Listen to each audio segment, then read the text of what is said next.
Alors, mesdames, messieurs, nous allons essayer cet après-midi quelque chose, faire un agencement entre Zoom et présentiel et téléphone. Pas sûr que ça va marcher à 100%, mais on va essayer. Sois positif, mon fils, sois positif, mon fils. Alors, on commence par prendre Franz Voltaire au téléphone. Bon après-midi, Franz Voltaire. Bon après-midi, Jean-Ernest. Bon après-midi, Pierre-Emmanuel. Et bon après-midi à tout le monde. Gessler. Auditeurs et auditrices. Oui, les auditeurs, les auditrices, mais nous avons Bois-Calais en studio. Il s'appelle pas Bois-Calais déjà, là. C'est Étienne côté Paluc et puis Gessler Jean-Gilles. Alors, et le micro de Étienne marche? Bon, alors, est-ce que ça marche? Je veux voir. C'est le micro 4, oui, Étienne? Oui, ça fonctionne maintenant. Bon, voilà, number one. Et puis... bonsoir tout le monde. Oui, et puis notre ami Gessler. Allô. Bon, Gessler est là aussi. Bon, on va regarder du côté du Zoom avec Pasteur Caillot. Yes. Il est number one aussi, là, mon Dieu. Yeah. Ben oui, comme number one. Bon, on va essayer de voir comme ça, mesdames, messieurs, mais pas sûr que ça va marcher. Ben oui, Jess réussit à faire le miracle. De temps en temps, il fait disparaître quelqu'un pour nous amener quelqu'un d'autre. Messieurs, comment ça va? Ça va bien? Et, tout le monde a touché du bois parce que, bon, on n'a pas eu trop de dégâts à la maison. La radio a été hors d'onde 2 jours et demi, presque, n'est-ce pas? Jusqu'à ce matin, vraiment, la catastrophe. On ne s'attendait pas à ça, mais que voulez-vous? Il semble qu'on va devoir vivre avec des situations de même de plus en plus. De plus en plus. Qu'est-ce qui est arrivé à l'antenne? C'est justement à l'antenne. À l'antenne, on a manqué d'électricité. Et puis, voilà, ça a pris du temps. La de l'eau, l'inondation. Mais c'est pas nécessairement ça. Et puis, on nous a dit que le courant est revenu depuis hier, soit 15 heures, quelque chose. Et puis, j'ai dû amener un électricien en studio, à l'antenne, justement. Et on a baissé quelque chose qu'il ne fallait pas baisser. Et finalement, ce matin, tout ce qui baisse finit par remonter. Pas toujours, messieurs. Alors, j'ai dû aller le monter, n'est-ce pas? Et le miracle s'est opéré. Alors, on est en onde. On espère rester en onde pour un bon petit bout de temps. Alors, est-ce qu'on a dit bonjour à tout le monde, n'est-ce pas? Et on va commencer avec nos points. On va regarder cette situation où une femme qui... On va faire d'abord, on vous le dit, on va faire 1 heure sur Haïti, mais on prend rapidement les points d'ici et peut-être un point ailleurs aussi dans le monde. Mais ici, c'est ce qui me surprend. Une personne qui s'est fait refuser avoir été victime d'actes criminels, mais de violences sexuelles, et qui est arrivée à l'hôpital général de Montréal. On lui a refusé parce qu'elle parlait français. Parce qu'elle parlait français ou parce qu'elle ne parlait pas français? Parce qu'elle parlait français, c'est le contraire, justement. Et c'est ça qui surprend. Scandaleux. Et on se rappelle qu'on a eu le même problème avec le PDG de Air Canada, qui disait qu'il ne parlait pas français. Là, c'est un cas extrêmement grave, d'autant plus qu'il s'agit d'une personne qui était en état de détresse, qui était victime de viol et qui venait accompagner d'un policier pour se faire des prélèvements et prendre sa déposition. Donc, là encore, je pense que l'affaire est en cours. Donc, on va attendre un peu l'enquête, mais c'est un cas très grave à Montréal. Oui. C'est culturellement vu comme une insulte de ne pas réussir à se faire servir en français, surtout pour des soins de santé aussi primaires que ceux-là, des urgences. Donc, j'imagine qu'il doit y avoir eu il y a déjà l'OQLF qui a dit qu'il ferait une enquête. Ouais. Donc, on va avoir plus de détails sur qu'est-ce qui s'est passé, sur où la lacune a été. J'imagine aussi, comme la personne était accompagnée par le SPVM, qu'elle a pu recevoir des soins dans un autre endroit. Elle a pu recevoir ça dans un autre hôpital. Donc, bon, c'est pas non plus, comment je pourrais dire?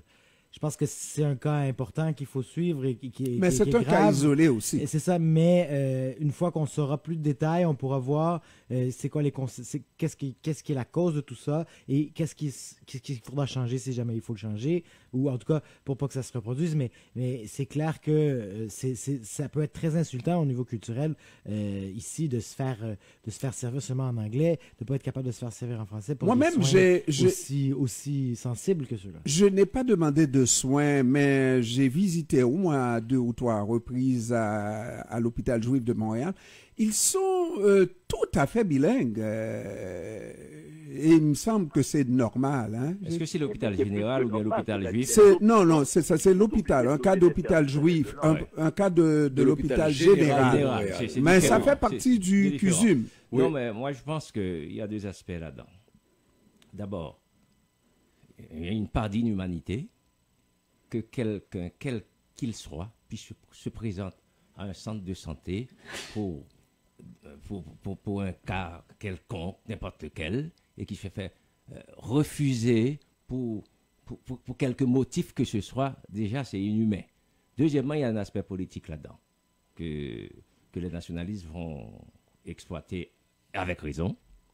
On est en 2023 à Montréal et que quelqu'un se présente dans un centre hospitalier de tradition anglaise et qui n'est pas reçu de services, de soins en raison de sa situation linguistique.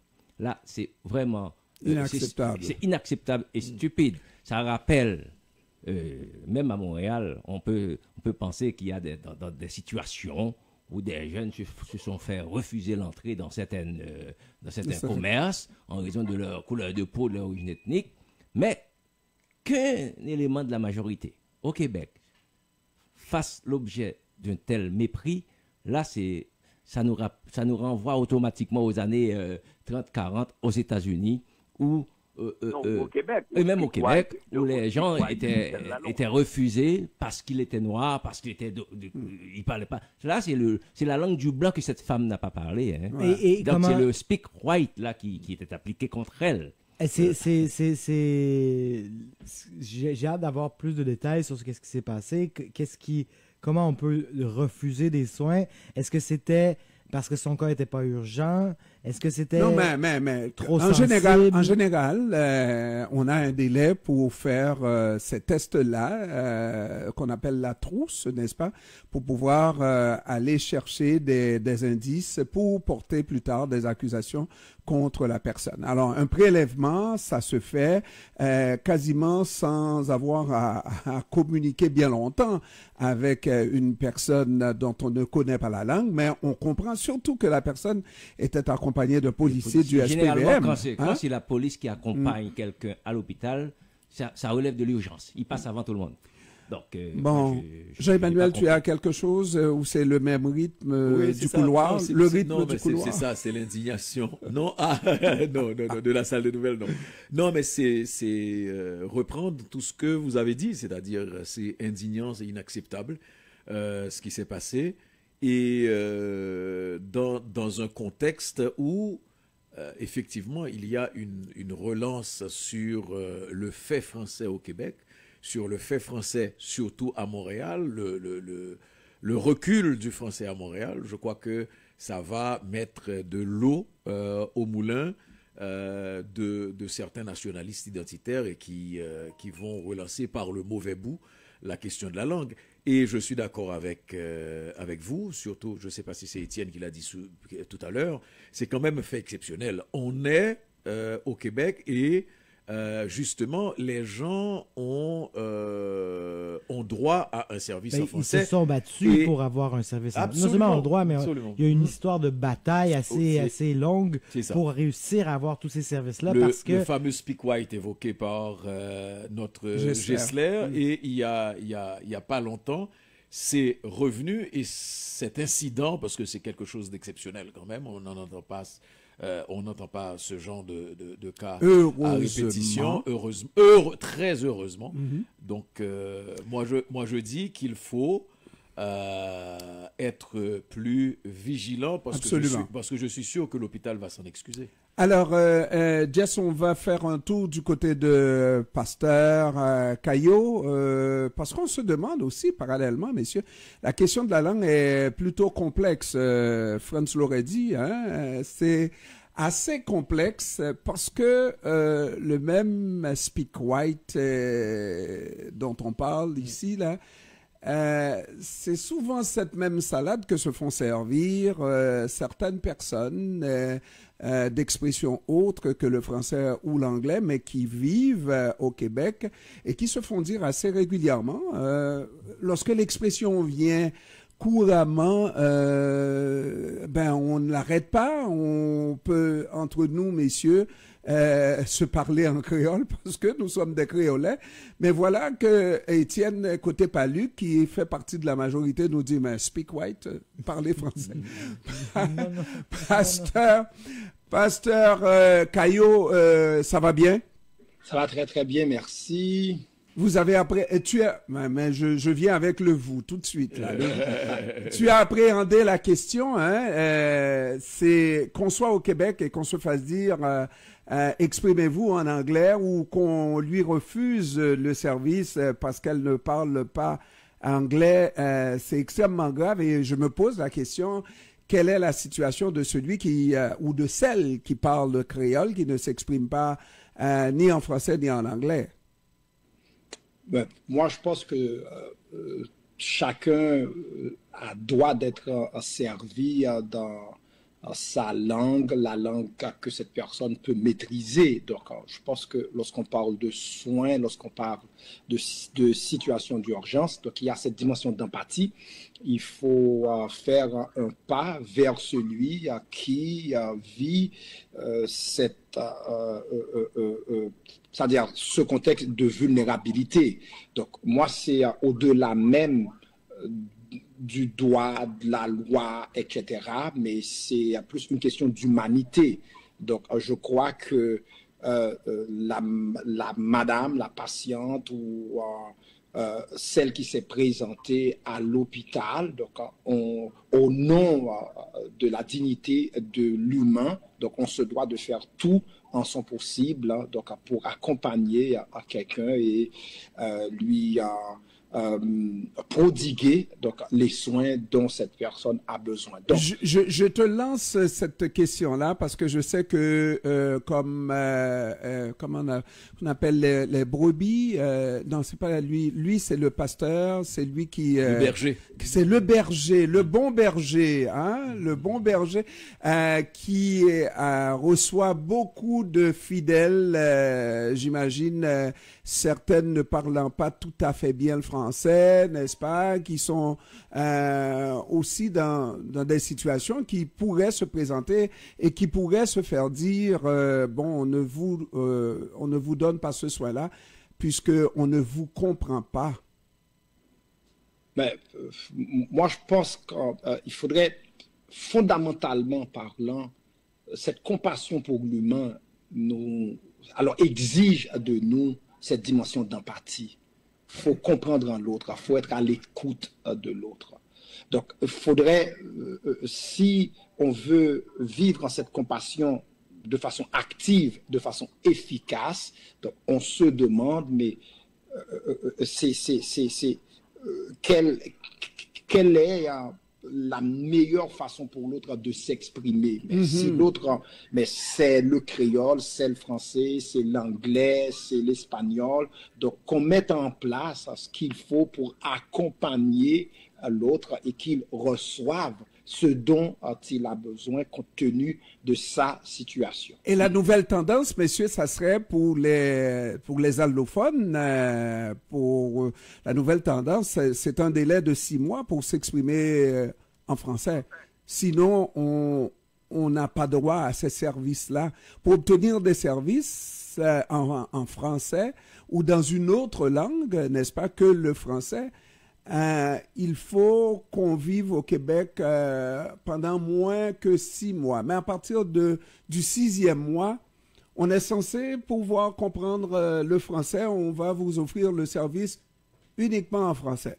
Moi, je suis dans mes entreprises, donc j'ai une trentaine d'employés temps plein qui desservent une clientèle où nous sommes amenés à traiter, à travailler avec des gens d'origine diverse. D'accord? Donc, ce que je dis à mes employés, oui, nous devons tenir compte de la loi, nous devons respecter la loi. Toutefois, lorsqu'il s'agit d'une dimension humanitaire, donc il faudrait plutôt faire preuve d'empathie. Si quelqu'un est dans le besoin, mais il ne parle que l'espagnol, donc est-ce qu'il y a quelqu'un de mon entreprise qui comprend assez bien l'espagnol, mais qu'on aide cette personne, qu'on réponde aux besoins.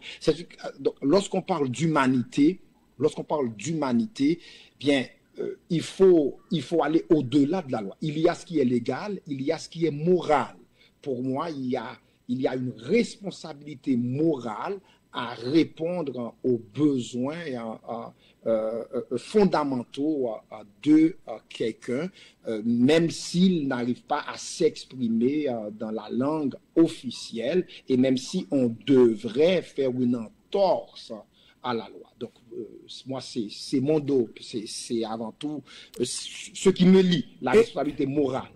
Et le côté humanitaire, messieurs, ça me rappelle, à un moment donné, je reçois un client qui vient avec une fille qui vient directement d'Haïti. Lui est citoyen canadien.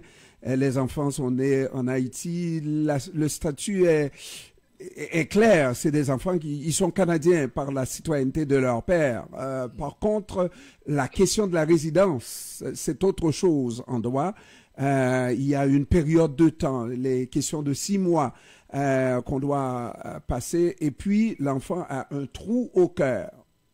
Et puis, on ne veut pas opérer cet enfant parce que elle n'est pas résidente au Canada. Alors, j'ai fait ce qu'il fallait. Et cet enfant-là, aujourd'hui, je pense qu'elle doit être, si pas médecin, mais pas loin. Non, ouais, parce que c'est une question de vie et de mort. Et le pasteur a dit qu'il faut effectivement faire preuve, aller au-delà de la loi.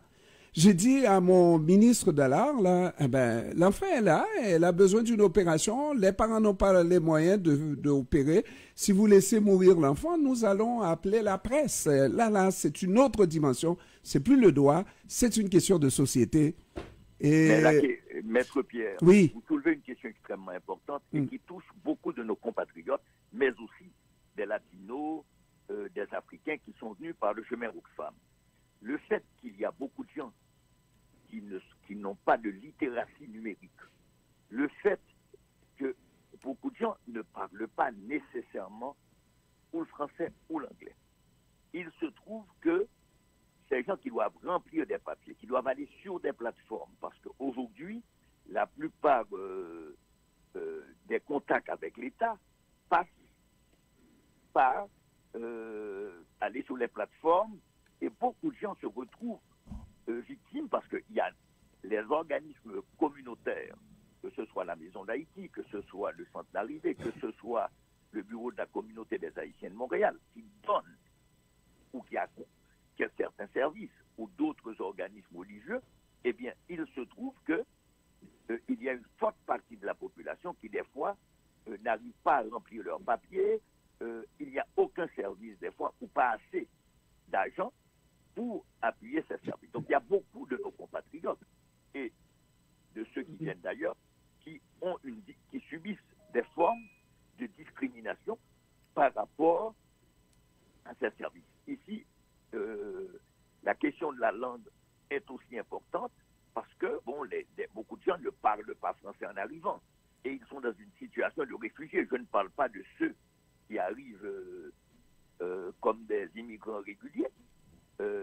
Donc, il y a une question qu'il faudrait penser pour l'État à mettre en place des politiques de francisation accélérées, d'avoir beaucoup plus de financement pour les organismes communautaires qui accompagnent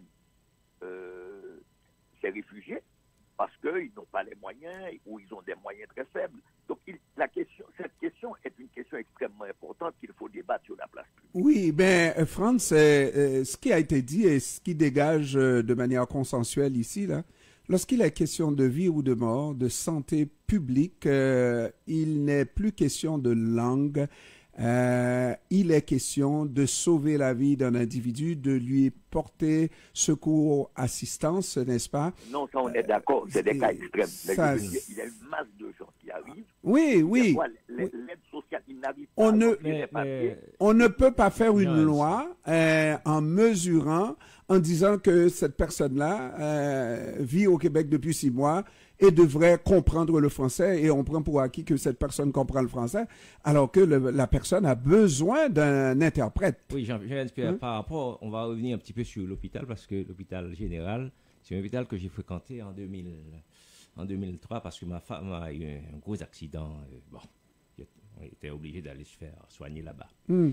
Ce que j'ai constaté, c'est que le personnel médical, médecin, spécialiste, ils parlent tous anglais, unilingue anglais. Mais par contre, le personnel administratif, ils sont de langue française. Il y a eu beaucoup d'Haïtiens, beaucoup d'Antillais qui parlent anglais. Je ne comprends pas comment, dans cet immense hôpital, il n'est pas pu trouver quelqu'un de langue française pour au moins traduire. Même la police, généralement, s'exprime en anglais aussi. Il était capable d'expliquer qu'est-ce qui s'est passé. Et le policier était là. Je ne comprends pas. Et le policier était là, sauf que les manipulations sont faites par des techniciens. Ça veut dire qu'il n'y avait pas un seul technicien qui parlait français. Alors,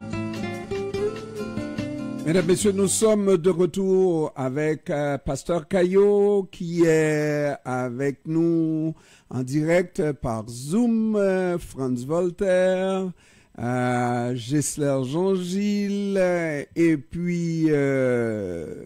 on va dire Boisca. Non, c'est Étienne côté Paluc et Jean-Emmanuel Pierre. On est là, messieurs. Cette fois-ci, on parle de cette situation qui nous a touché. Le Québec qui a été frappé très, très massivement avec des pannes à n'en plus finir. Et la radio qui a été touchée pendant au moins 2 jours et demi sans électricité, et la plupart des gens, c'est ça. Moi, on a une consoeur, pour ne pas la nommer, Asma, n'est-ce pas, qui a eu une branche d'arbre dans sa piscine, qui a fait beaucoup de dégâts.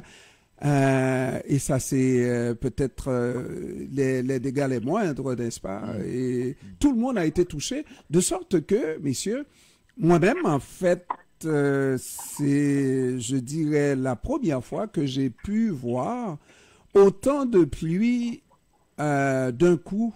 En 2 heures, il est tombé 80 mm de pluie, alors que la quantité totale de pluie pour l'été est de 91 mm de pluie, selon Environnement Canada en moyenne. Alors, c'est beaucoup de pluie pour 2 heures. Mais ça veut dire qu'il va falloir prendre d'autres considérations, messieurs.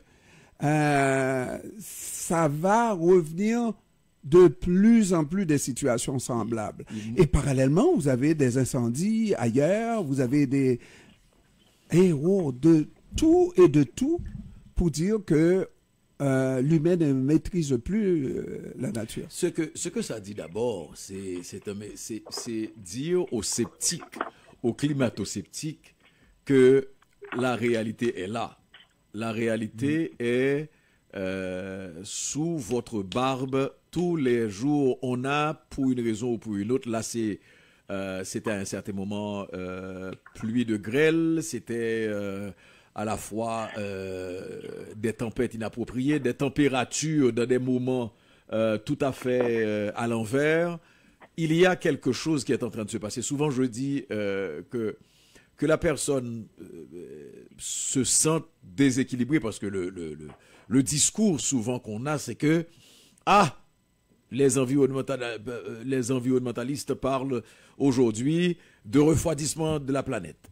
Et puis comme si de rien n'était, on parle du réchauffement de la planète, etc.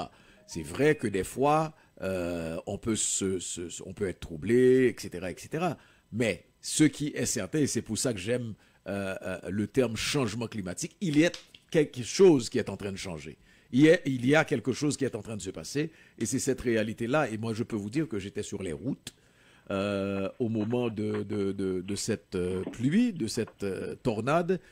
Pas trop loin, parce que ça s'est passé dans le secteur de Mirabel, j'étais dans le secteur de Boisbriand. Mais qu'est-ce que tu es allé faire? On ne saura jamais la suite de l'histoire. Et j'étais sur les routes et c'était... Tu as eu peur, hein? Ah oui, c'était pas évident. C'était épeurant. On va voir avec Pasteur Caillot, permettez-moi, messieurs, si c'est la main de Dieu qui...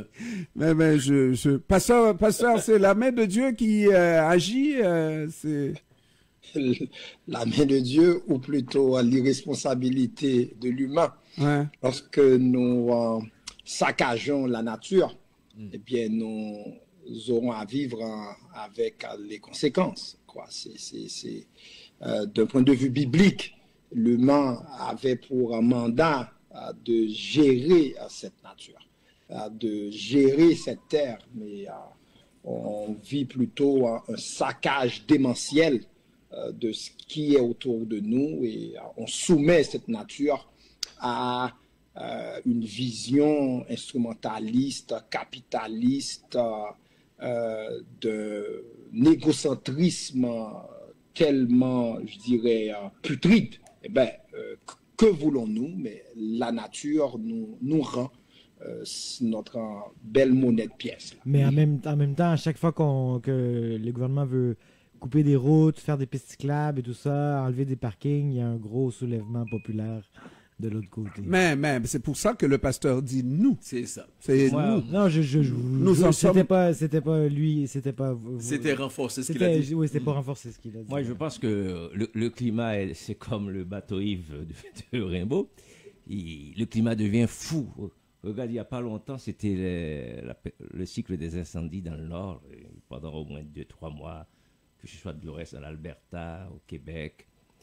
Et dans le Sud, aux États-Unis, il paraît que la température est montée jusqu'à 98 degrés, c'est-à-dire l'équivalent de 37 degrés. 98 degrés Fahrenheit, oui, mais c'est l'équivalent, l'équivalent de 37-36 degrés. Par exemple, en Floride, personne ne peut se baigner dans la mer parce que ça monte à 97. Donc, c'est-à-dire que c'est quelque chose qui commence. C'est un avertissement. C'est un avertissement. Le problème, attends-moi une petite seconde, c'est que ce qu'on vit là, c'est quelque chose qui a commencé probablement depuis le milieu du 19e siècle avec, avec la révolution industrielle où l'Europe et l'Amérique du Nord ont détruit ce qu'il y avait comme ressources naturelles, ressources fossiles. Mais qu'en est-il des pays du Sud qui n'ont pas encore commencé à exploiter leurs ressources? C'est-à-dire, à date, ils pensaient qu'on pourra faire...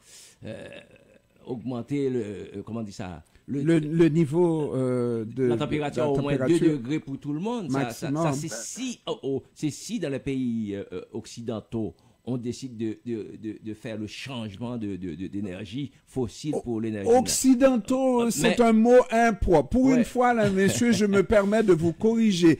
Les pays... c'est les pays développés. C'est pas tous seulement des pays occidentaux. Mais par contre, les pays du Sud n'ont pas encore entamé leur exploitation de leurs ressources naturelles. France. Non, parce que la Chine, le Japon ou l'Inde sont impliqués aussi dans ce développement, le développement à tout craint, qui a des effets destructeurs et accélérés sur la question du changement climatique. Il y a eu des changements climatiques dans le passé. Il y a eu des grandes glaciations, des petites glaciations au XIIIe siècle, il y en a eu avant. Mais le problème, c'est que aujourd'hui, avec l'usage des énergies fossiles, avec le mode de consommation qui s'est imposé tout récemment, les 100 dernières années surtout, on voit qu'il y a un impact majeur, surtout avec aussi des destructions de forêts, que ce soit dans l'Amazone, que ce soit dans la zone du Congo, que ce soit... Donc, on voit qu'on est rentré dans une autre phase et on pensait qu'il s'agissait d'un changement à long terme. Aujourd'hui, on sait que c'est un changement qui va s'opérer à court et à moyen terme. C'est-à-dire qu'il faudrait prendre des mesures. On a eu plein de rencontres sur ce sujet. Les scientifiques ont alerté très tôt.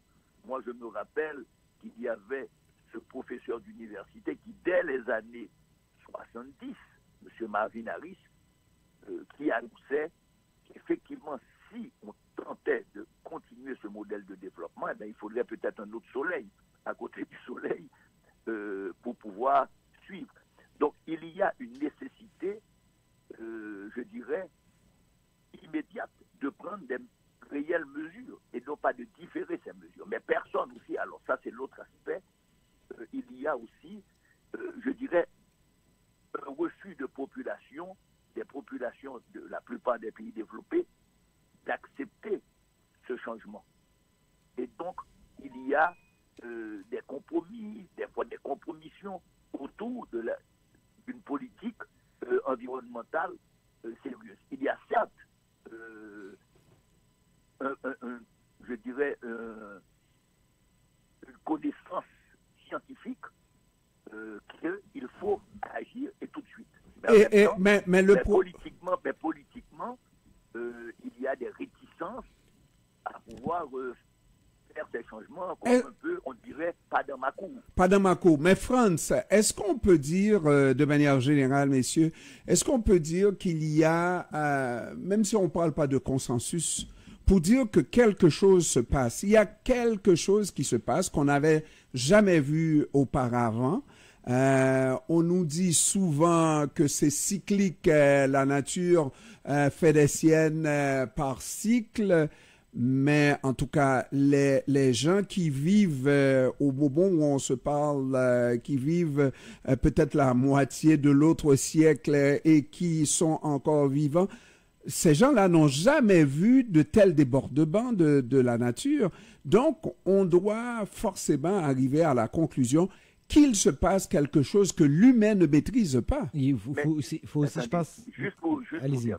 Vas-y. Si je prends le cas d'Haïti et la question des tremblements de terre. On a eu des tremblements de terre le lendemain même de la fondation de la ville de Port-au-Prince. On a eu, 20 ans plus tard, ce fameux tremblement de terre qui avait détruit Port-au-Prince entièrement en 1770. Il y a un rapport qui est fait dessus, où les gens ont même décidé, à l'époque, les gouverneurs et les tendantes d'époque, d'empêcher les constructions en maçonnerie. On a eu ce tremblement de terre de 1842 qui va de Puerto Plata à Santiago et le Cap-Haïtien.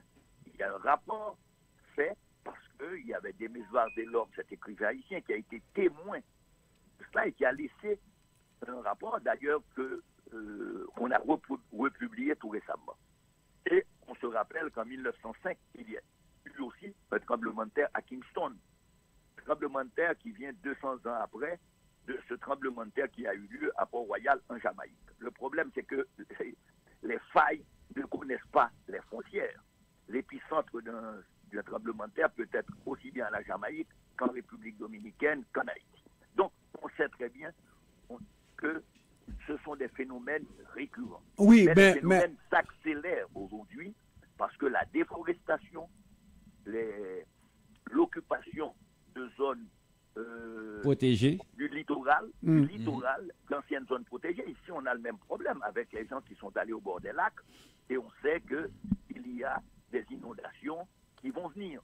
Maintenant, la question qui se pose, on sait pour les 20 prochaines années que la Caraïbe, et j'entends la Caraïbe, non pas seulement la Caraïbe insulaire, mais aussi bien la Floride que les côtes mexicaines, qu'il y aura des effets dramatiques dans les zones littorales. Bon, ça demande qu'on envisage et qu'on prenne des mesures Absolument. le plus tôt possible. Ah, Mais excuse-moi, Jean-Pierre, c'est que en prenant des mesures, à chaque conférence sur le climat que les Nations Unies organisent, ils ont demandé aux pays, aux pays développés oui. de compenser, de mettre comme quelques milliards, centaines de milliards à la disposition des pays du Sud pour qu'ils n'aient pas à exploiter leurs propres ressources. Mais le problème, c'est que ni les États-Unis, ni l'Europe, leur opinion publique de type conservatrice ont décidé que l'argent du contribuable américain ou canadien ou européen ne devrait pas aller financer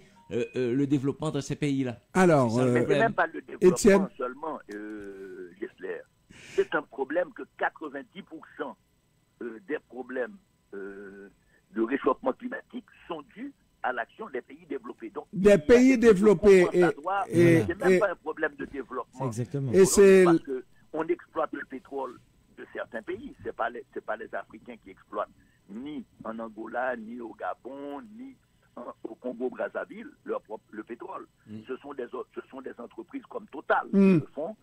Donc la question qui se pose, c'est que nous vivons sur une seule planète. Il n'y en aura pas deux. Il y a ces rêves utopiques. Je vois qui rêvent que d'ici 50 ans, 100 ans, on transportera 1 million de personnes sur la planète Mars. Mais ça, on est en face d'une planète qu'on n'est même pas capable de gérer, de protéger. Et comment faire pour... tout azimut. Oui.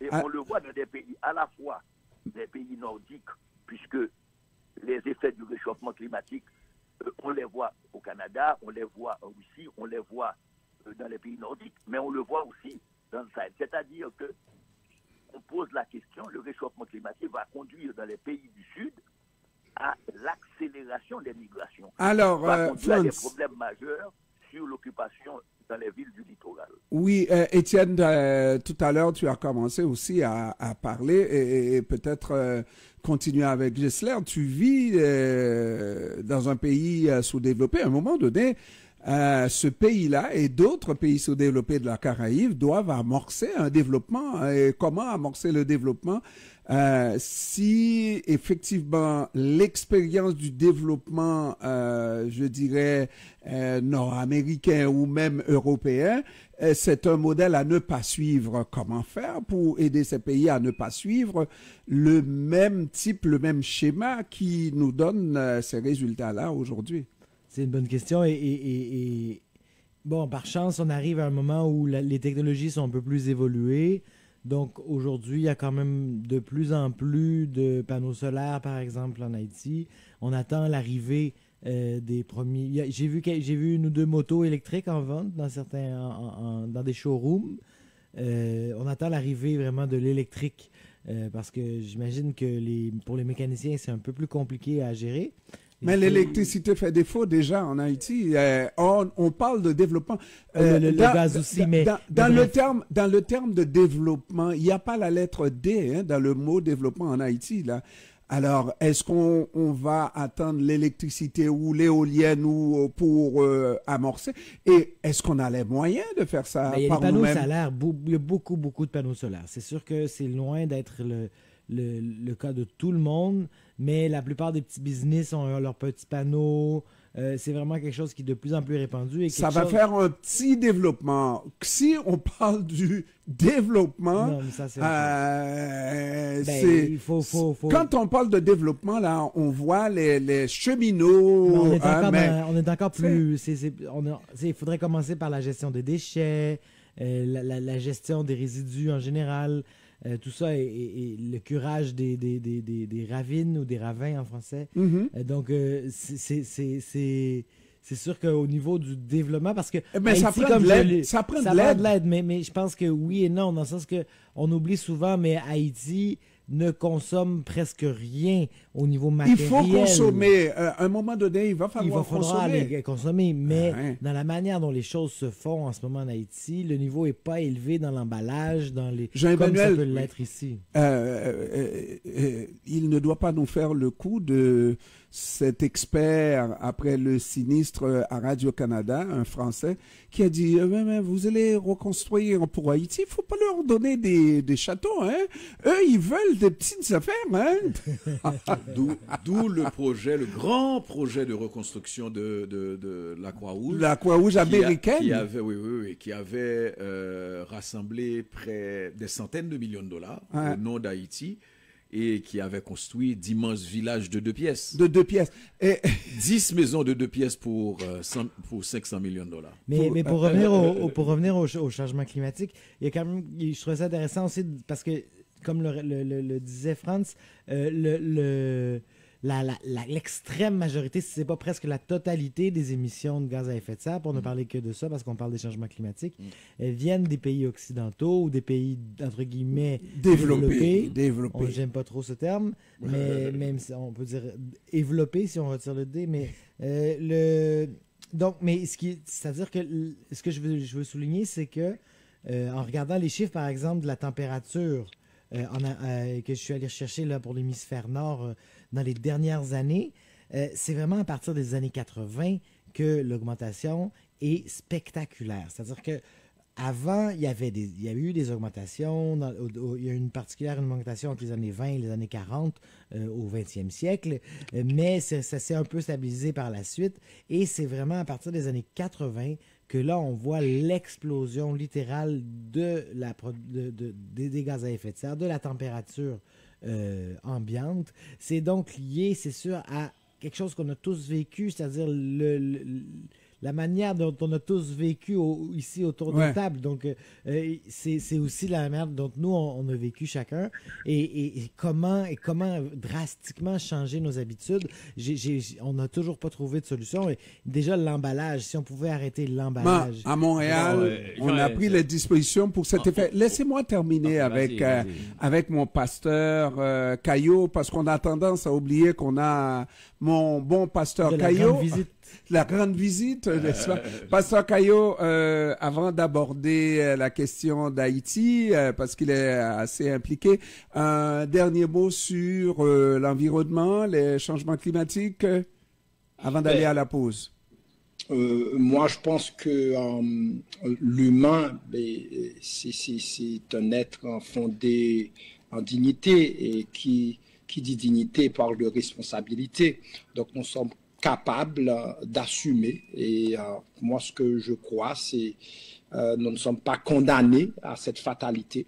Les choses sont très compliquées, complexes, mais l'humain, on peut s'attendre du pire comme aussi du meilleur de lui. Donc, c'est cela l'appel là, que nous assumions, que nous commencions à changer une personne à la fois.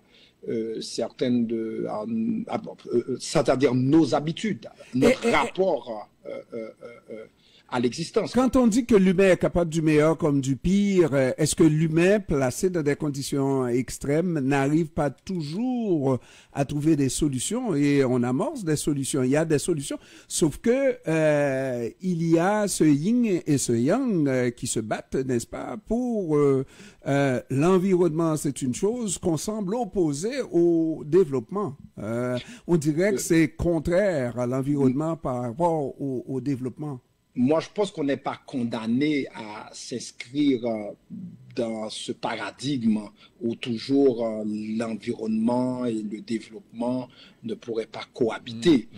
Pourquoi ne pas parler de développement selon des perspectives écologiques, des perspectives qui seraient respectueuses des ressources de la planète, de ce que cette planète, cette planète, elle est très généreuse à notre endroit. Donc, si on pouvait seulement être à l'écoute de cette planète, la vie serait drôlement meilleure. Moi, je crois que c'est très, très important de s'inscrire dans cette logique de développement écologique.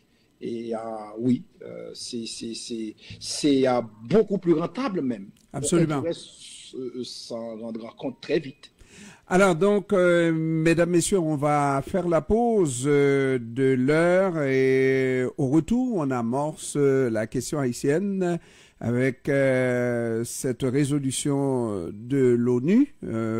Hier soir, je ne croyais pas à mes yeux. Un journaliste, à tout le moins, a publié quelque chose et qui parlait d'une résolution de l'ONU, cette résolution qui prévoit une force non onusienne. Une résolution de l'ONU, mais pour une force non onusienne. On était déjà dans la dynamique. Oui, mais une résolution unanimement acceptée par l'ONU devrait être, et qui parle d'une force, devrait être une force de l'ONU. N'oublions pas que le blocage, c'est au niveau du Conseil de sécurité. Mais c'est le Conseil de sécurité. C'est ce que je te dis, le blocage. Oui, parce que le blocage sur mais la Jean-Emmanuel, force on n'est pas onusienne. dans la solution. On n'est pas dans le dossier pour l'instant. Ah, ok. On amorce, on va regarder, parce que ce que j'ai dit, ce qui est bizarre, Oui, mais si ça, tu insistes, ça a l'air être une force. Mais je vais devoir te répondre si tu insistes. Bon, Jean-Emmanuel ne me répond pas, puisque je n'insiste pas. On fait la pause commerciale, mesdames, messieurs. On revient pour la suite dans un instant. Ici Éric Giergal. Avec moi, vous écoutez CPAM, Radio Union à Montréal.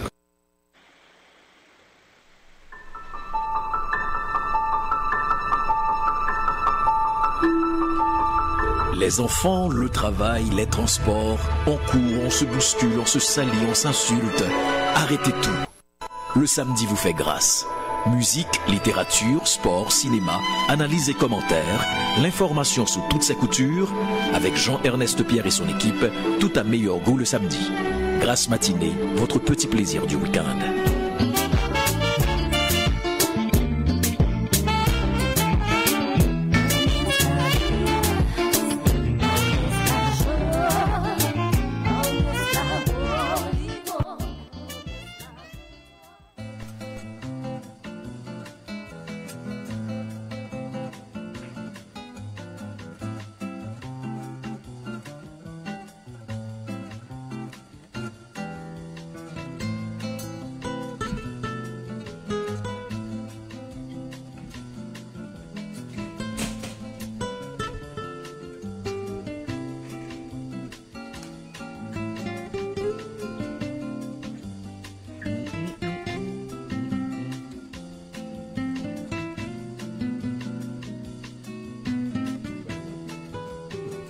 Alors, nous sommes de retour avec Gessler Jean-Gilles, Wilner Caillot, Étienne Côté-Paluc, Jean-Emmanuel Pierre et notre Franz Voltaire. Et messieurs, avant de commencer avec cette résolution de l'ONU, allons du côté de pasteur Wilner Caillot, parce qu'il y a eu beaucoup de pression qui a été faite sur la communauté internationale par les Haïtiens, surtout de la diaspora, parce qu'on dirait qu'en Haïti, de ce côté-là, ça fait longtemps qu'on a laissé faire une intervention étrangère sous quelque forme que ce soit. On n'a pas eu de manifestation comme telle. Par contre, la diaspora, et Wilner Caillot en fait partie, a beaucoup insisté au point où on s'est demandé, est-ce qu'on veut une intervention militaire en Haïti? On a dû expliquer, non, c'est une intervention pour aider avec les Haïtiens. Wilner Caillot, est-ce qu'il est là, Jess? Wilner Caillot? Oui, je suis là. Bon, alors, on ne le voit pas en image. Est-ce que... Oui, Wilner Caillot est là. Alors, oui, est-ce que c'est de ma faute? Non, c'est Jess qui joue. C'est Jess qui... Mais il t'entend, tu peux lui parler. Mais Wilner Caillot, ça va? Ça va très bien, merci. Oui, alors, parlons un peu des interventions, parce que dimanche dernier, ça a été la grande marche. Ça a été une marche vraiment à l'international et réussie, merci. Comment on a pu organiser tout ça? Je crois, c'était un appel du grand bishop, et tous les bishops comme toi ont participé, et c'était pas une affaire du monde chrétien, mais ça a pris un leadership fort pour commander cette manifestation internationale en faveur d'Haïti, et ça a réussi. Oui, tout à fait, tout à fait. Nous avions eu au moins 5 marches et manifestations organisées à Montréal et à Ottawa par Debout pour la dignité d'avril à juillet 2023. Et ces marches ont pavé la voie à la grande marche internationale des Haïtiens dans plus d'une 60aine de pays et près d'une centaine de villes. Donc, ces marches ont mis en évidence une importante réalité. Donc, une communauté a besoin de leaders convaincus, convaincants et inspirants pour la mettre en mouvement. Donc, c'est ce que nous avons cru devoir faire, nous, de Debout pour la dignité. Et le pasteur Grégory Toussaint de la Floride, après une entrevue que j'avais donnée à Télémétropole, donc qu'il a pris le temps de bien écouter, donc il m'a texté. Et depuis lors, on a repris les échanges et je lui ai expliqué ce dont il s'agissait, le pourquoi de cette posture, donc comment c'était important, cardinal, que nous nous tenions debout. Et surtout, nous, au niveau des églises, nous avons un grand pouvoir de convocation. C'est beaucoup plus évident pour nous d'organiser ces genres d'activités et d'avoir un résultat certain. Donc, j'ai eu pas mal d'échanges, j'ai été rencontrer des leaders pasteurs à Brooklyn pour leur présenter vraiment cette idée et les convier à vivre cette grande marche. Donc, ce qui a commencé avec Montréal est devenu international avec l'apport certain et cette grosse machine que le pasteur Grégory Toussaint a à sa disposition. Donc, en fait, on a pu assister à ces surprenantes marches et manifestations d'une diaspora jusque-là léthargique, amorphe et peureuse, mais nous en sommes tout à fait heureux de cette première grande phase. Cette première grande phase, c'est ce qu'on appelle la phase de la mobilisation pour faire entendre notre voix, pour avoir ce levier de négociation et surtout pour nous à Montréal, c'est très très cardinal compte tenu du timing canadien.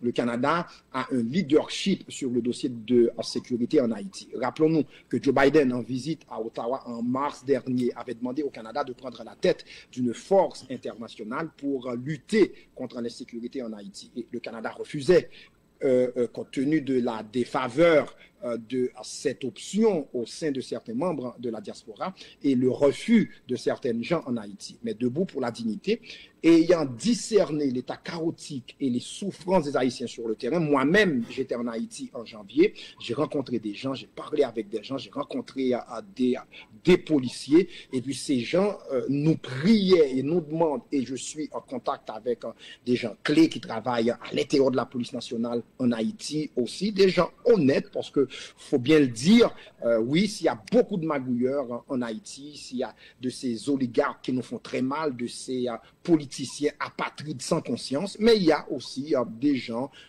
honnêtes.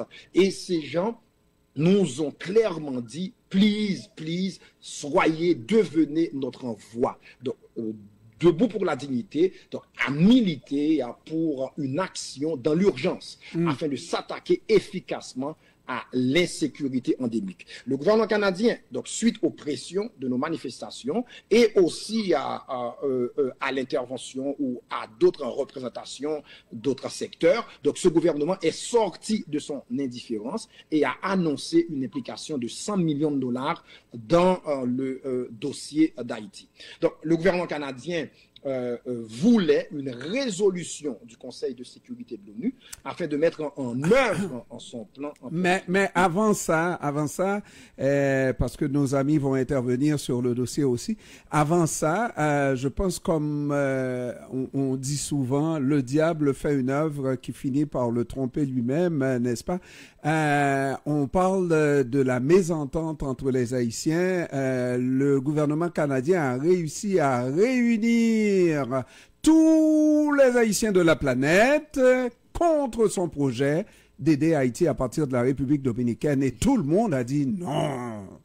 Mais cela, c'est quand même une insulte à ce force-là, à cette rencontre où j'étais avec la ministre des Affaires étrangères, Mélanie Joly, qui nous répétait ad nauseam que le gouvernement canadien veut une solution pour les Haïtiens, par les Haïtiens.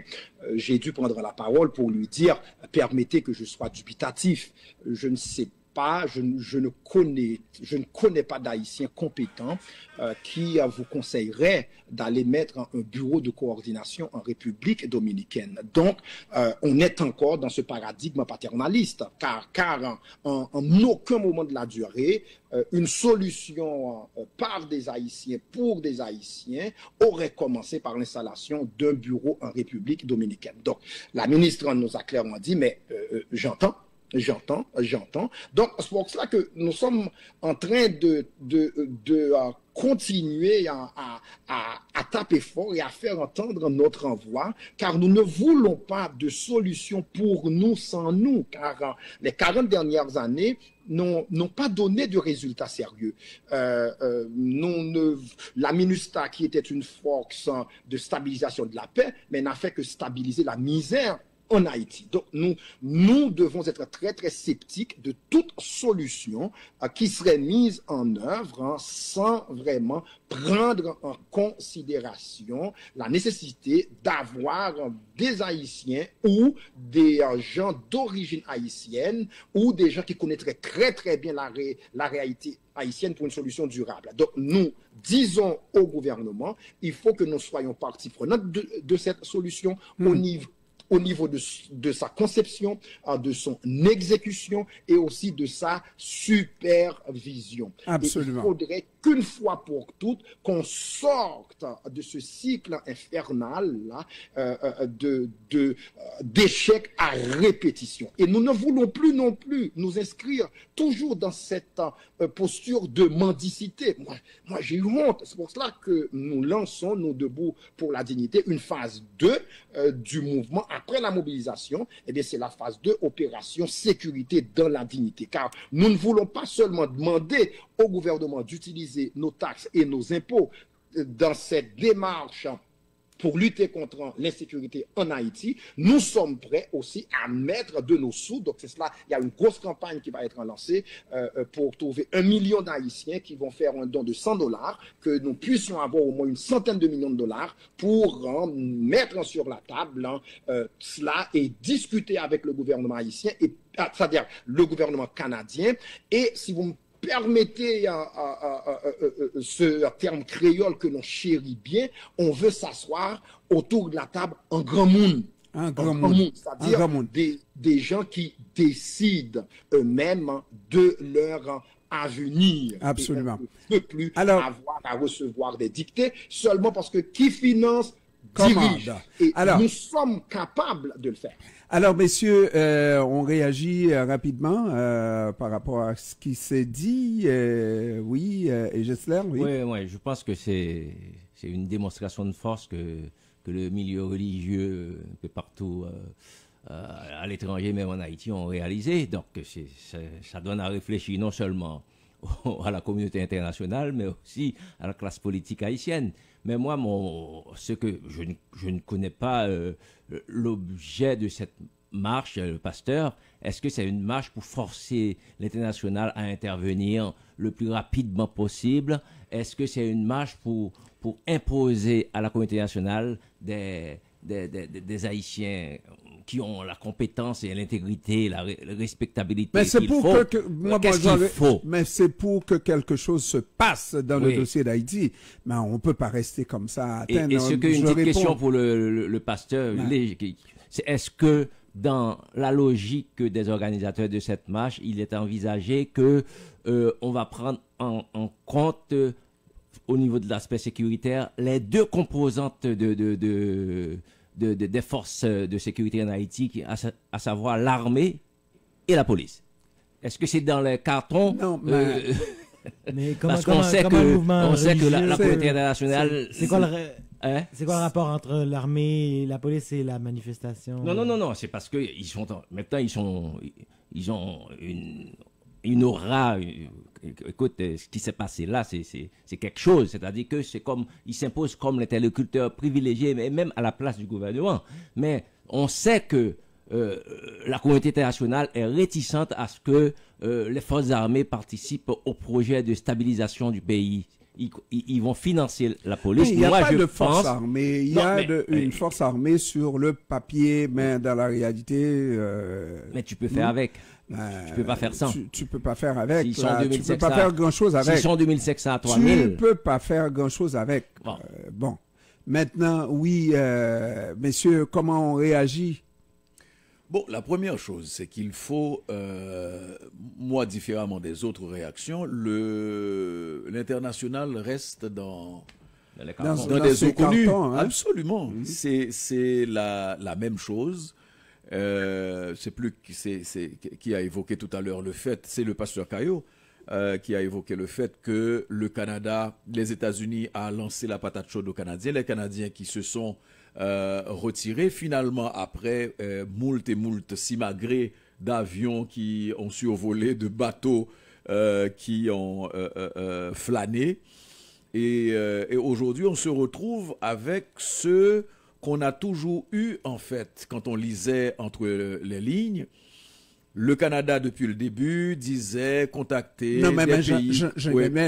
il reste que ce qui s'est passé, parce que si on va dans ce sens-là, on semble dire que c'est ce qui s'est fait dimanche dernier ne représente absolument rien aux yeux des gouvernements étrangers, là, aux yeux des chers amis, pays amis d'Haïti, là. Non. Et ce qui s'est fait dimanche dernier est un message fondamental pour l'intérieur. Moi, je trouve que toutes ces mobilisations, c'est un message pour dire au pays, à ceux qui souffrent, d'abord et avant tout pour moi, le message important, c'est que vous n'êtes pas seuls.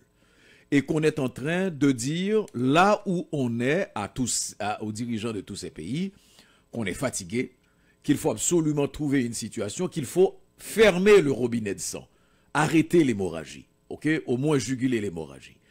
Je crois que c'est cette marche-là, ce mouvement-là, entre dans cette dynamique. Maintenant, l'international avait... déjà prouvé jusqu'à une certaine mesure. Bon, c'est vrai, là, c'est dans leur cours, c'est chez eux, mais l'international avait déjà prouvé, surtout au cours des 5-6 dernières années, que il y a une perspective quand les pays dits amis d'Haïti ont une perspective, ils vont toujours vers cette perspective. Et c'est là le cynisme de la chose, c'est qu'ils laissent pourrir la situation. Et là, il ne peut pas avoir plus de pourrissement que ce qu'on est en train de vivre en ce moment. C'est vrai que la population a quand même donné un certain souffle avec la dynamique d'autoprotection, c'est-à-dire le bois calé, mais fondamentalement, tu es dans un pays qui, du point de vue humanitaire, du point de vue économique, du point de vue sécuritaire, c'est un pays qui est complètement à terre. Toutes les lumières sont allumées. Hein? Au rouge. Au rouge, oui. Franz Walter. Oui, je vous écoute attentivement, puisque moi j'étais intéressé par le développement du pasteur. Je pense que Gessner Jean-Sylvain lui a posé une question. J'aimerais bien l'écouter. C'était quoi l'objectif de la marche, c'est ça? Tout à fait. C'était ce que Gessner avait demandé au pasteur. Alors, pasteur, mon bon pasteur Caillot? Oui. Je suis là. Oui. D'accord? Oui. Oui. Donc, mais ces marches d'un peu partout ont des objectifs clairs, mais on s'entend les objectifs pour les gens vivant aux États-Unis ou les gens qui sont au Canada ou en Haïti, donc ne peuvent se recouper, mais on va reconnaître certaines spécificités par rapport à chaque législature avec laquelle on est en discussion directe ou indirecte. D'accord? Donc, pour nous, à Montréal, alors pour nous au Canada, c'est très très important de répéter encore au gouvernement canadien sortir de cette indifférence et assumer sa responsabilité pour le Canada. C'est cardinal. Le Canada fait partie de la communauté internationale et il y a une responsabilité qui incombe au Canada par rapport au dossier d'Haïti. Donc, maintenant... une responsabilité, pasteur? Pardon? Une responsabilité, pasteur? Il y a une responsabilité envers Haïti? Oh, non, Haïti, c'est un pays qui fait partie de la communauté internationale. Haïti fait partie de la communauté internationale. Non, et puis, selon le droit international, lorsqu'un État est en faillite quant à ce qu'on pourrait appeler la protection de ses citoyens, les femmes et les enfants, donc la communauté internationale peut, par l'un de ses membres ou plusieurs de ses membres, avoir une intervention sur le terrain pour venir faire une différence. Mais si je comprends bien, pasteur, juste pour bien comprendre, l'objectif que vous dites de la manifestation, c'est une manière aussi de vous... comment je pourrais dire, de donner plus de poids au mouvement et aux leaders de la communauté afin d'être des interlocuteurs plus sérieux devant les autorités canadiennes, c'est ça, je comprends bien? C'est sûr, avec cette marche, donc nous disons très très bien à la communauté internationale et aussi, plutôt, disons, au Canada, si nous ramenons tout cela au Canada, ici. Mais il y a une voix d'une majorité qui mérite d'être entendue. Donc, il y a tout un groupe de gens qui s'inscrit dans une certaine compréhension de la chose, d'accord? Et que ces 6 milliers de personnes qui sont sorties dans la rue dimanche en dernier représentent une bonne majorité de citoyens canadiens d'origine haïtienne qui ont une compréhension de la crise, Pasteur qui Caillot, ont des attentes par rapport au gouvernement canadien. Pasteur Et Caillot, ces attentes par rapport au gouvernement canadien, mais c'est que nous avons besoin d'une force spécialisée, d'une force opérationnelle pour appuyer la PNH, c'est-à-dire les soldats, c'est-à-dire les policiers honnêtes et aussi les soldats dans cette lutte contre l'insécurité en Haïti. Donc, alors, mon bon pasteur, nous, c'est notre position. Alors, mon bon pasteur, nous ne voulons pas de solution pour nous sans nous. Pasteur, ce qui est, moi, mon interprétation de cette marche-là, je crois que le Canada, la communauté internationale, se retranche parce que cette communauté ne veut pas agir en Haïti et se retranche derrière cette difficulté qu'a la communauté haïtienne ou les communautés haïtiennes à s'entendre à l'unanimité sur une façon de faire. Et ça, là, cette marche qui prouve que les Haïtiens veulent majoritairement qu'il se passe quelque chose dans ce dossier d'Haïti. Et ça a eu au moins pour effet de dire, ah ben voilà, ces Haïtiens veulent qu'il y ait quelque chose. Est-ce que vous croyez que le Canada devrait envoyer ses propres soldats ou enfin ses propres policiers sur place pour faire cette force d'appui?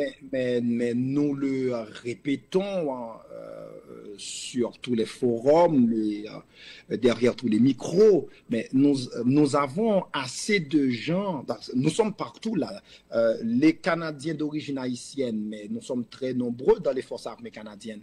Nous avons des regradés dans les forces armées américaines, donc nous avons des policiers qui ont des postes supérieurs dans les forces de police des grandes villes canadiennes. Donc, même Mélanie Joly se disait ouverte à pouvoir considérer que plusieurs de nos retraités soient mis à contribution dans cette affaire.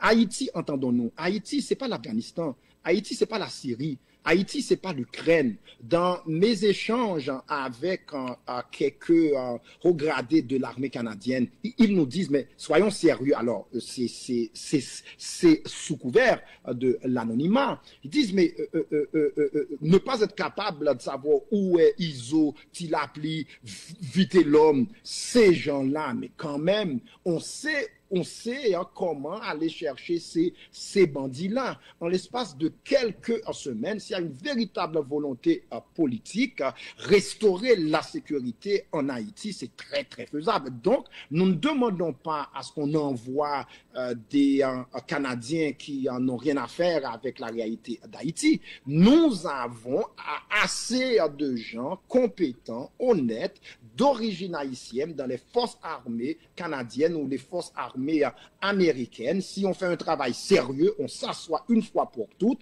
pour déterminer cette solution durable au niveau de sa conception, au niveau de son exécution et au niveau de sa supervision. Donc, nous allons pouvoir avoir un résultat sérieux, un résultat efficace. Donc, mais Pasteur Caillot, on a besoin de la collaboration de la communauté internationale, de la communauté états-unienne. Si on envoie des experts, tous les experts haïtiens qu'on veut bien, mais parallèlement aussi, et en sous-main, on continue à envoyer des armes et des munitions à n'en plus finir. À Tila plus à ISO, ça, il va avoir un bain de sang. Il faut arrêter cette façon de faire de la communauté internationale parce qu'on ferme les yeux sur ces armes, ces munitions surtout de fabrication américaine et qui traversent la frontière à qui mieux mieux. C'est pour cela qu'il faut qu'on devienne sérieux une fois pour toutes. Qu'on devienne sérieux une fois pour toutes. Même, regardez, mais ça m'a choqué, cette incurie avec laquelle le cabinet de Mélanie Joly a traité de cette question du bureau à installer en République dominicaine. Là, mais cela, c'était quand même très amateur. Très, très, très, très amateur. Nous recevons cela comme un manque de respect, mais profond, là. C'est élémentaire. Est-ce que vous voyez une ouverture quand vous avez des dialogues avec Mme Joly et au nom de la communauté? Est-ce que vous avez une certaine ouverture sur la possibilité d'envoyer des troupes canadiennes ou c'est un non définitif? Est-ce que c'est une négociation que vous avez parlé avec elle ou comment se positionne le gouvernement par rapport à cette proposition? Mais c'est sûr que le gouvernement canadien voulait une résolution du Conseil de sécurité de l'ONU afin de mettre en œuvre son plan pour Haïti. Et le vendredi 14 juillet, donc cette résolution ayant été adoptée par le Conseil de sécurité de l'ONU en faveur du déploiement d'une force spécialisée, mais on précise non onusienne, en Haïti, et que donc cela donne beaucoup de marge de manœuvre au gouvernement canadien pour agir. Donc c'est sûr que Mélanie Joly ne nous a pas précisé, ne nous a pas donné en plein détail sur la formation de cette force-là, mais nous sommes en train de continuer à faire de la pression pour que cette force on doit faire la pause. De ce qui pourrait être acceptable et surtout être efficace sur le terrain d'Haïti. On va faire la pause commerciale, messieurs. On va faire la pause commerciale et au retour, la deuxième partie de la question, c'est justement cette résolution de l'ONU pour une force non onusienne en Haïti. On va aller à la pause commerciale. On revient pour la suite dans un instant.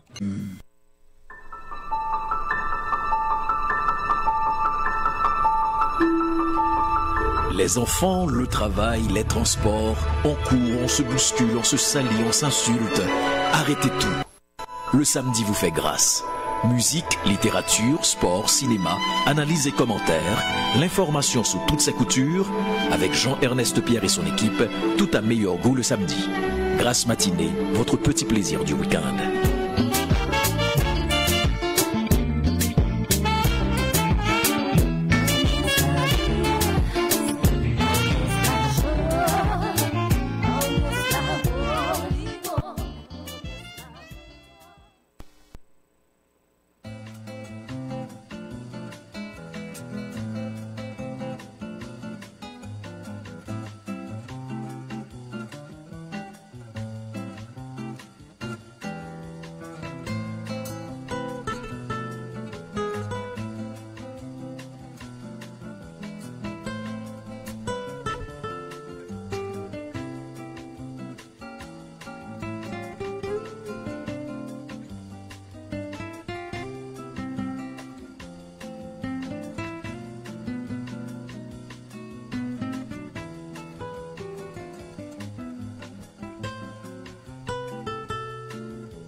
Mesdames, messieurs, nous sommes de retour.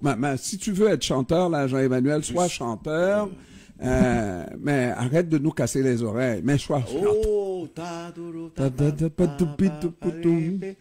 Alors, mesdames, messieurs, nous sommes de retour et nous avons un pasteur avec nous. Là, Jean-Emmanuel, il faut arrêter. Si tu veux aller chanter à la chorale du pasteur, tu seras le bienvenu. Mais avant, confesse-toi.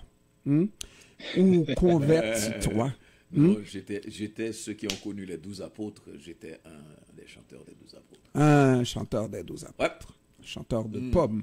Mesdames, messieurs, nous sommes de retour avec nos invités. Et là, c'est le dernier tour avec cette force issue d'une issue. On va voir là. Il y a beaucoup de conditions. C'est le secrétaire général qui est sommé de mettre sur pied pour Haïti. Et enfin, ce conseil de l'ONU a entendu les demandes d'Haïti. On est littéralement 2 ans plus tard, là. Depuis que Haïti, par le biais de son représentant Ariel Henry, a demandé la présence d'une force internationale en Haïti. Officiellement, c'était à l'automne dernier. Bon, officiellement, à l'automne dernier, ça fait pas 2 ans alors? Bon, alors, moi je trouve que ça fait longtemps. 1 an, ça fait longtemps parce que, Joe Biden, ça fait 1 an et quelques qu'il est président et qu'il est élu. Oui. Parce qu'on me fait dire n'importe quoi. Non, élu, qu'il est élu. Tu es fatigué, toi aussi. Ça fait 1 an qu'il est élu. Qu'il est élu. Ouais.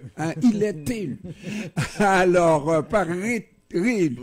Alors, cela dit, messieurs, donc, je regardais la chose par rapport à l'élection de Joe Biden. À l'époque, on se rappelle, on disait que Joe Biden attendait les élections de novembre pour éventuellement rentrer, envoyer une force, etc. On s'est trompé complètement. Donc, ça fait plus que l'automne dernier que lui, Ariel Henry, demandait cette force-là. Ça fait un petit peu plus longtemps. Et c'est maintenant qu'on semble prendre la chose en délibéré du côté de l'ONU. Et plus qu'en délibéré, on donne au secrétaire général qui, lui, est tout oui, n'est-ce pas, pour cette force, la présence d'une force en Haïti, mais qui a déjà au moins 30 jours pour faire un premier rapport.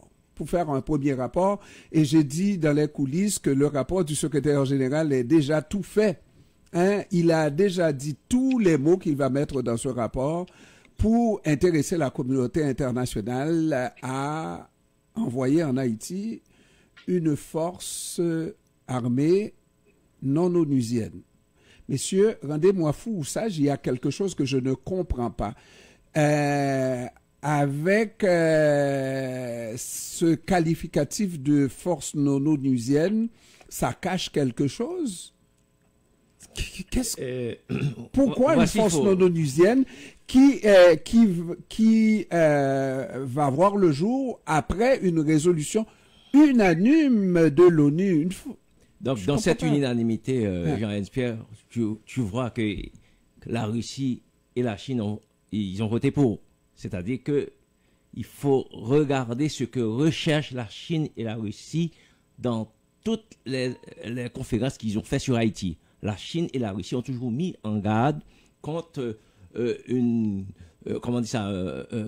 piqué-collé des États-Unis pour prendre le contrôle d'une force, par n'importe quel moyen, que ce soit par la CARICOM ou bien l'OEA, n'importe quoi, mais sauf que cette force sera toujours dominée par les Américains. Donc la Chine et les Chinois ont toujours pris le soin d'expliquer que la solution à la crise haïtienne doit être haïtienne. C'est-à-dire qu'ils avaient déjà envoyé la BINU à faire son travail parce que il avait trouvé que le rapport de l'ancienne représentante de la BINU était incomplète.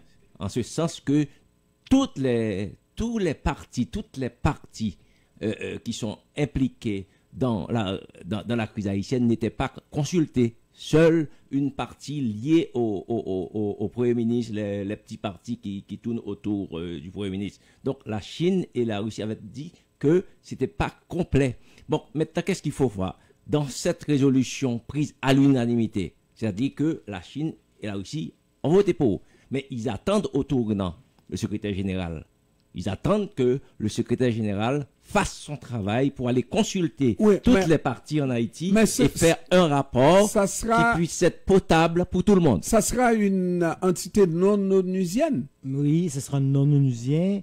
Ce sera une version MINUSTAH light, probablement, parce que déjà, la MINUSTAH, il n'y avait pratiquement aucune force. Mais la MINUSTAH, c'était sous le contrôle de l'ONU, là.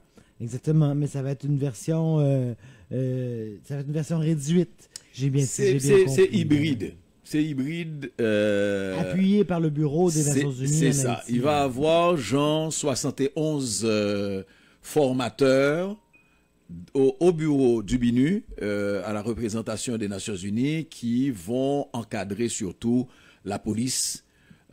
Et toujours dans le cadre de la mission du BINU, c'est aussi encadrer minimalement, discuter avec le gouvernement sur les perspectives à mettre en place.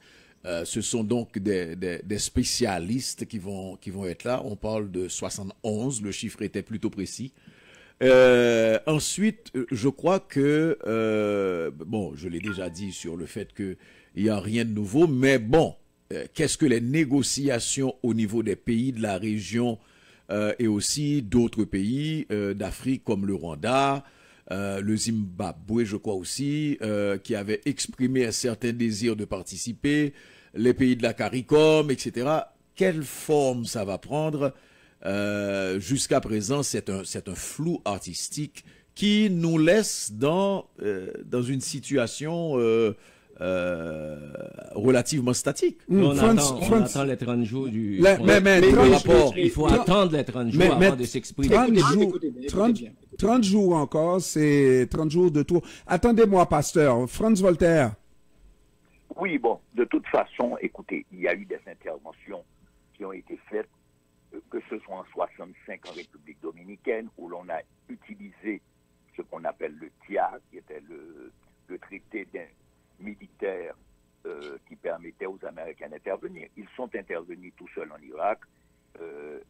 Ils ont mis des coalitions ad hoc, des fois pour intervenir dans telle ou telle région. Donc, à mon avis, la difficulté d'avoir l'assentiment de la Chine et de la Russie ont poussé les États-Unis à essayer de monter une force internationale, évidemment sous une forme quelconque de responsabilité de l'ONU. Mais la force qui sera montée, on a déjà vu les contacts qui ont été faits au niveau du Rwanda, au niveau de la Jamaïque, au niveau des Bahamas, c'est-à-dire elle sera une force composite et effectivement, je crois que leur volonté, est-ce que ce soit le Canada qui assure la coordination de cette force? N'oublions pas qu'en 65, quand ils sont intervenus en République dominicaine, eh ben, on avait mis en avant un général brésilien, un contingent réduit de pays de l'Amérique latine pour légitimer le fait qu'il ne s'agissait pas d'une intervention américaine, ce qui était le cas dans la réalité. Donc, on va avoir ce qui est peut-être problématique, c'est qu'il s'agit moins d'une intervention militaire que des forces de gendarmerie. Ouais. Pasteur Caillot? Oui, moi je pense qu'il faudrait quand même... et alors c'est là l'une des motivations de nos grandes mobilisations. Donc, nous sommes en alerte compte tenu des erreurs du passé ou des décisions soit d'invasion, d'occupation ou d'intervention, donc n'ont rien donné de positif. La réalité actuelle du pays en témoigne.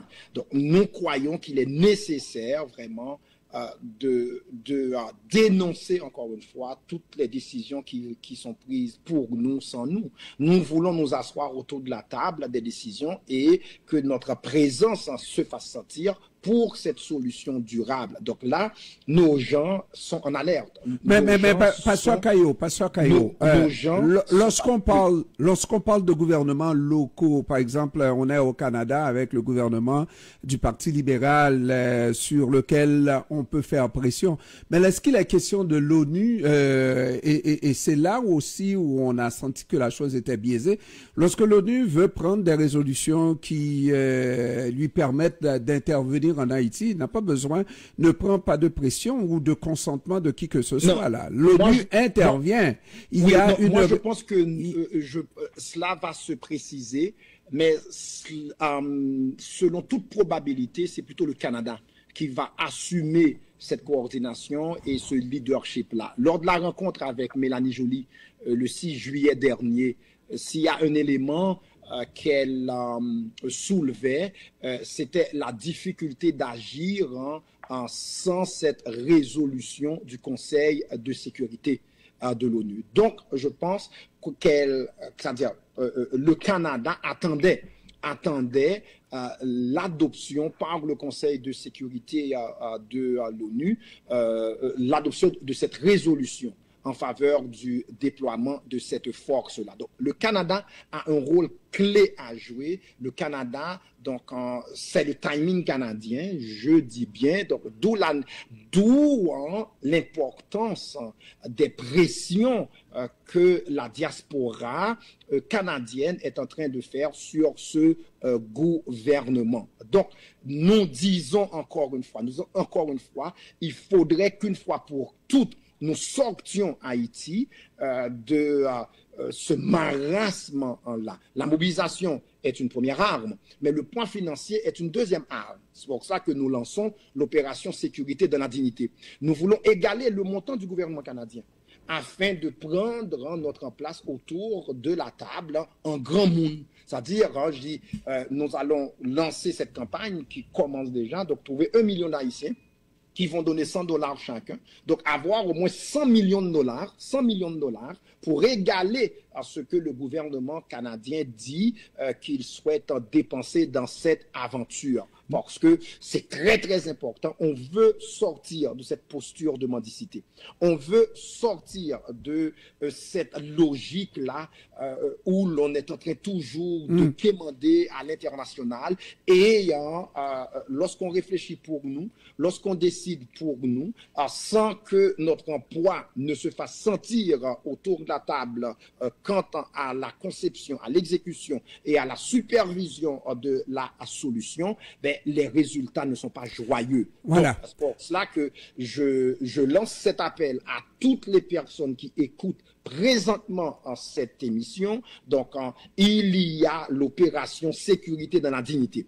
L'opération sécurité dans la dignité, il y a des choses que nous pouvons faire pour financer la PNH. Nous, de la diaspora. Il y a des gestes que nous pouvons poser pour faire une différence concrète, réelle dans ce qui se fait sur le terrain. Il est grand temps que nous... on ne peut pas toujours attendre à ce que ce soit tout les autres pays. Qu'est-ce que le Rwanda va décider? Qu'est-ce que les pays des Caraïbes vont décider? Qu'est-ce que les États-Unis, le Canada? Mais il est grand temps, et là je m'adresse à tous les gens d'origine haïtienne, de la diaspora, il est grand temps que nous nous mobilisions et que nous ayons l'œil ouvert et que nous participions aussi financièrement à ces démarches. Donc, OK, de 4 millions à Pasteur Caillot. Oui, naturellement, ça se trouve 1 millier, c'est pas... Non, pas difficile. 1 million, c'est plus difficile. 1 million, c'est beaucoup plus difficile. Si je vous disais la force de la communauté évangélique, c'est-à-dire des protestants. On l'a démontré dimanche dernier, là. C'est l'occasion de nous le prouver, en tout cas. Oui, donc moi j'espère que ça va se passer, mais encore. Tu voulais dire quelque chose, je crois aussi. Encore faut-il que nous puissions trouver le moyen d'allonger. On peut avoir 1 million de dollars et ne pas pouvoir l'investir dans Sinon, si on agit comme ça, si le gouvernement canadien agit comme ça, il nous considère comme son vis-à-vis. Et puis, alors que nous sommes une communauté, je ne sais pas s'il y a dans l'histoire, des interventions canadiennes, que ce soit en Afghanistan, que ce soit, mais surtout en Ukraine, que l'on puisse accepter de collaborer avec la diaspora ukrainienne pour avoir des interventions, ou est-ce que ce serait une première, tout simplement, avec les Haïtiens? Voilà, l'histoire, c'est toujours une première fois. C'est toujours une première fois. Et nous disons là, à ce carrefour où nous sommes, on ne veut plus qu'on refasse les mêmes choses dans les mêmes conditions, parce que c'est assuré qu'on aura les mêmes résultats. C'est pour cela que nous nous disions, et je le répète, c'est une question de dignité et c'est une question aussi de grand sérieux. Nos gens souffrent trop, nos gens sont fatigués et nous faisons appel à tous les membres de la diaspora. Il est grand temps et on a donné cette preuve-là dimanche dernier. Donc, on est capable d'aller plus loin, on est capable de faire plus. Donc, on est dans la phase 2 du mouvement. La phase 2 du mouvement, c'est l'opération sécurité dans la dignité. Voilà. Opération sécurité dans la dignité. Franz Voltaire. Oui, donc, si je crois bien, pasteur Caillot, c'est-à-dire moi, comme observateur de la vie politique, je vois à la fois l'émergence des secteurs évangéliques comme force politique sur la scène politique haïtienne et de la diaspora, avec la capacité d'organisation que ces forces ont démontré. Est-ce que cela signifie que une émergence sur la scène politique, je dirais, pour utiliser un terme très large, du secteur protestant ou du secteur évangélique? Est-ce que cela signifie il y a eu bien sûr des gens de toute obédience religieuse qui ont participé à la vie politique en Haïti, mais est-ce que cela signifie une sorte de volonté? Mais le secteur protestant aussi, Franz. Oui. Le secteur protestant, le secteur protestant a déjà échoué dans cette. Non, je parle pas. Attendez, moi je pose la question au pasteur, je lui demande. Ok. Est-ce qu'il permettez que je réponde. Oui, voilà. Je finis avec ça, pasteur. Est-ce que effectivement c'est l'émergence d'un secteur protestant organisé et pas simplement de différentes forces séparées qui ont émergé un peu partout? Oui, donc le secteur protestant et évangélique évolue dans sa compréhension de la chose politique.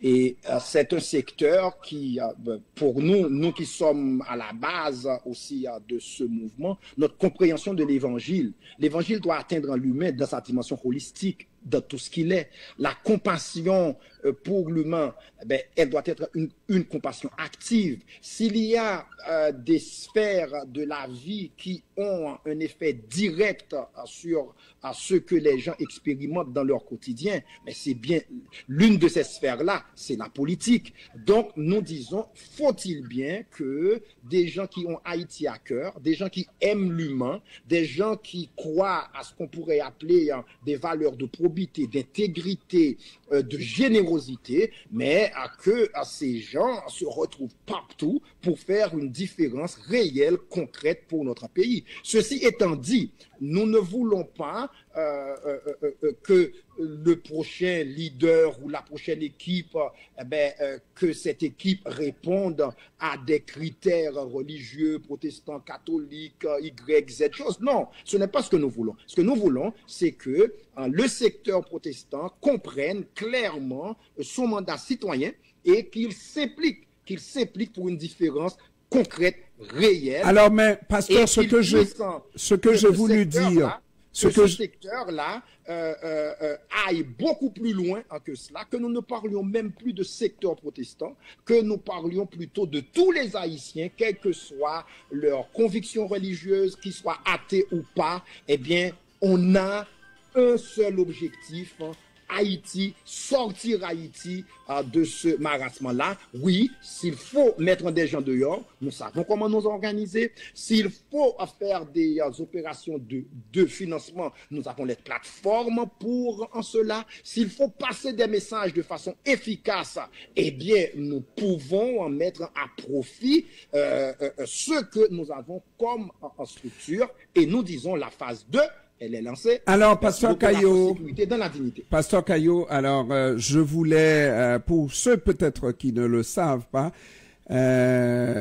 mentionner que le secteur politique, que le secteur protestant est déjà engagé dans la politique haïtienne. Et je parle même d'un échec du secteur protestant depuis moult et moult d'années dans la lutte politique en Haïti. Maintenant, comme tu as mentionné, il ne s'agit pas d'aller en politique, il s'agit d'une action citoyenne, mais c'est pas un secteur qui va sauver la situation en Haïti. Moi, par je rapport à dis qu'il ne d'autres faudrait secteurs. pas s'enfermer dans ces discours réducteurs. Ouais.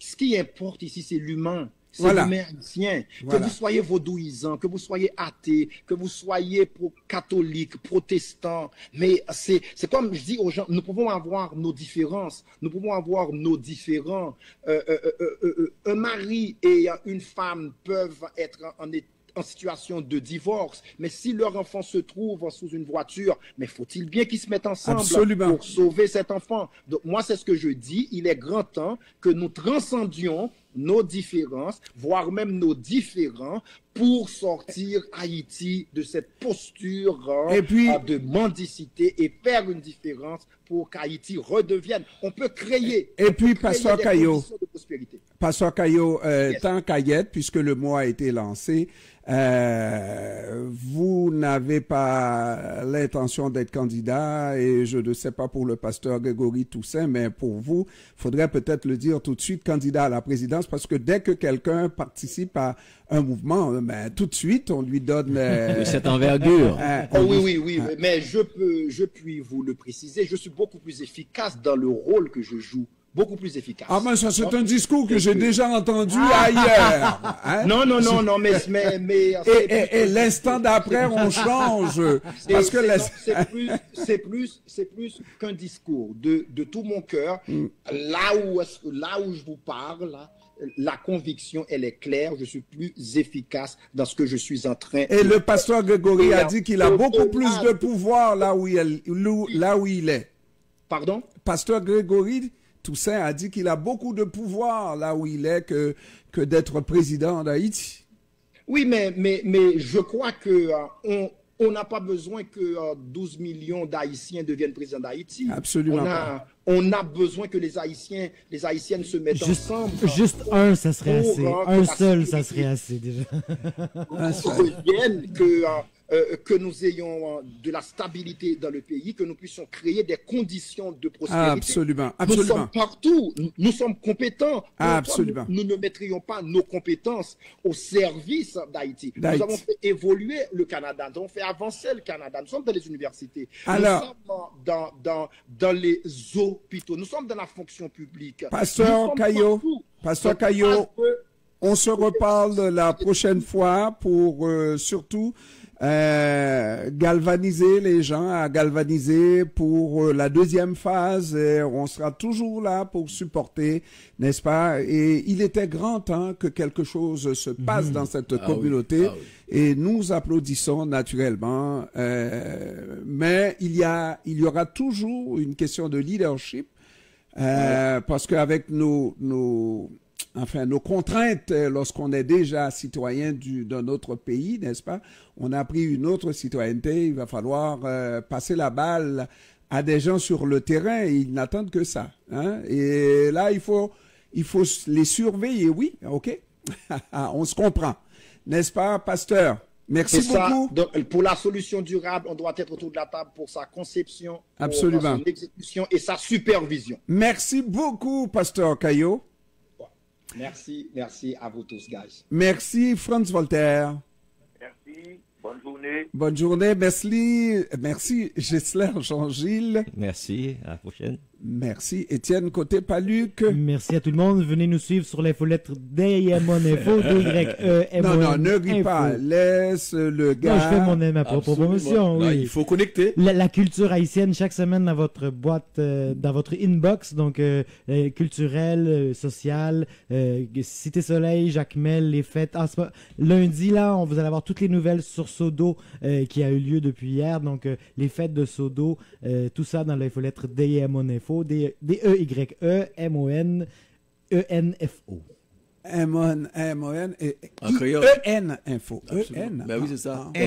Oui, mais je sais. Merci Jean-Emmanuel Pierre. Ah, mais c'était un plaisir. C'était un plaisir. Merci Jess Pierre, merci Gislani Hébert, merci. N'oubliez pas Charlie. le site web de Debout pour la dignité, dpld.ca. dpld.ca. Bon, Merci pasteur. Merci mon pasteur. Merci, au revoir. Bonne semaine. Mesdames, messieurs, on se retrouve la semaine prochaine. Et puis, cette émission, naturellement, va se retrouver sur Facebook. On est en live.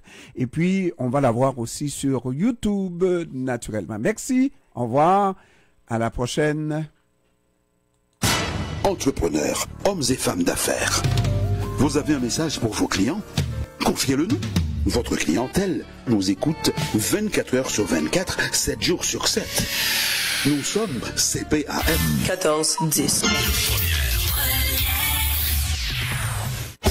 Esthética, débosselage et peinture. Pour nous natifs natal, d'où comme machine nous pour clairer con la ligne.